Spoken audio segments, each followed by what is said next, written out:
మీ జీవితం ఒక్కసారిగా మారిపోయిందా? ఎంత కష్టపడినా ఫలితం రావటం లేదా?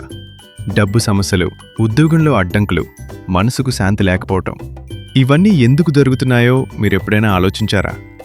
చాలా సందర్భాల్లో దీనికి కారణం శనిగ్రహ ప్రభావం. శని పేరు వింటేనే భయం, కానీ నిజమేమిటంటే శని శత్రువు కాదు, శని గురువు. కర్మకు ఫలితమిచ్చే దేవుడు, మన జీవితాన్ని సరైన మార్గంలో పెట్టే శక్తి. ఈ వీడియో చివరి వరకు శ్రద్ధగా వినండి. మీ జీవితంలో జరుగుతున్న ప్రతి కష్టానికి ఒక స్పష్టమైన కారణం మరియు శక్తివంతమైన పరిష్కారం మీకు ఖచ్చితంగా తెలుస్తుంది. శనిదేవుడెవరు? ఆయన సూర్యుని కుమారుడు. నీలినలుపు వర్ణంతో గంభీరమైన చూపుతో కనిపిస్తాడు. చూసేందుకు కఠినంగా ఉన్న ఆయన హృదయం న్యాయంతో నిండినది. శనిదేవుడు ఎవర్నీ ద్వేషించడు, ఎవర్నీ ప్రత్యేకంగా ప్రేమించడు. మన కర్మలే మన జీవితాన్ని నిర్ణయిస్తాయి. ఆ కర్మలకు సరైన ఫలితం ఇవ్వడమే శనిదేవుని పని. మంచి చేస్తే ఆ ఫలం కొంచెం ఆలస్యంగా వస్తుంది, చెడు చేస్తే దాని ఫలం తప్పదు. అందుకే శని అంటే భయం కాదు, శని అంటే బాధ్యత, శని అంటే జీవిత పాఠం. శని ప్రభావం ఉన్నప్పుడు జీవితంలో మార్పులు స్పష్టంగా కనిపిస్తాయి. ఉద్యోగం ఉన్నా నిలకడ ఉండదు, ఎంత సంపాదించినా డబ్బు చేతిలో నిలవదు, మనల్ని ఎవ్వరూ అర్థం చేసుకోనట్టు అనిపిస్తుంది. కుటుంబంలో అపార్థాలు, స్నేహితుల దూరం, ఒంటరితనం పెరుగుతుంది.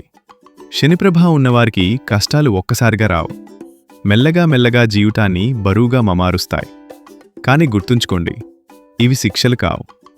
మనలోని అహంకారాన్ని తగ్గించటానికి, మనలోని అసహనాన్ని తొలగించటానికి, మనల్ని బలంగా మార్చడానికి శని ఈ పరీక్షలు పెడతాడు.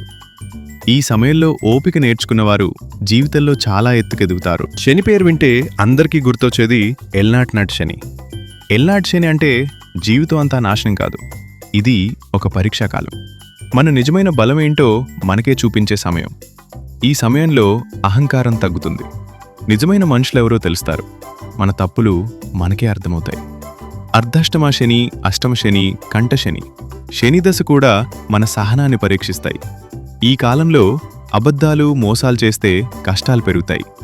నిజాయితీగా జీవిస్తే, ధర్మాన్ని పాటిస్తే శని అనుగ్రహం తప్పకుండా లభిస్తుంది. చాలా ఖర్చుతో కూడిన పూజలు అవసరం లేదు, నమ్మకం ఉంటే చాలు.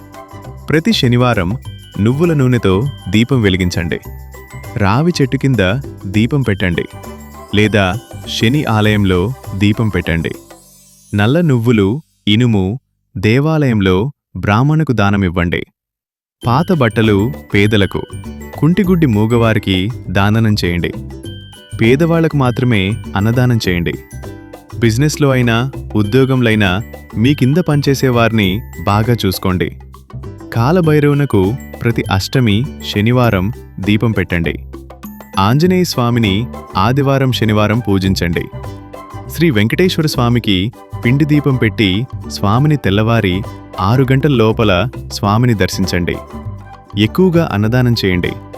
ప్రతిరోజు ₹1 దానం చేయండి. అప్పుడు పోయి ఉద్యోగం, బిజినెస్ వృద్ధి చెందుతుంది. అప్పుల్లో ఉన్నవారు అబద్ధాలు చెప్పకుండా జీవించాలి.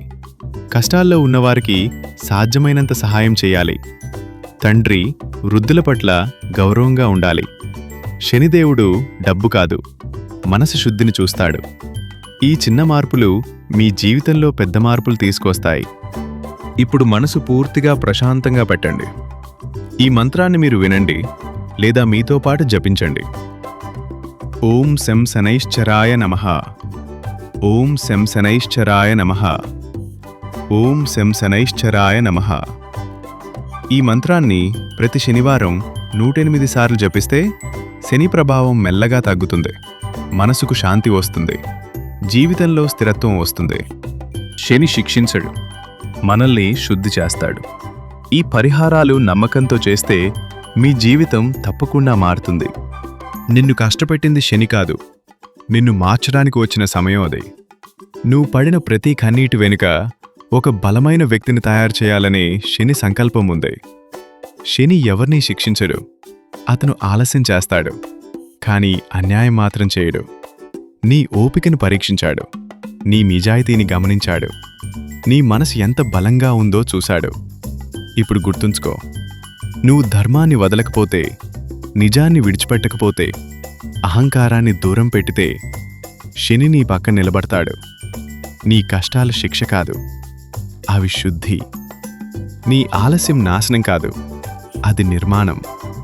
మీ ఒంటరితనం శాపం కాదు, అది నీలోని శక్తిని గుర్తించడానికి వచ్చిన అవకాశం. ఈ రోజు నుంచి నీ జీవితాన్ని శనిపై నిందవేయడం మానేసి నీ కర్మలను సరిదిద్దుకో. అప్పుడే శని నీ జీవితంలో అడ్డంకి కాదు, ఆశీర్వాదంగా మారతాడు. ఈ మంత్రాన్ని నమ్మకంతో జపించు. ఈ పరిహారాలను ఓపికతో చేయు.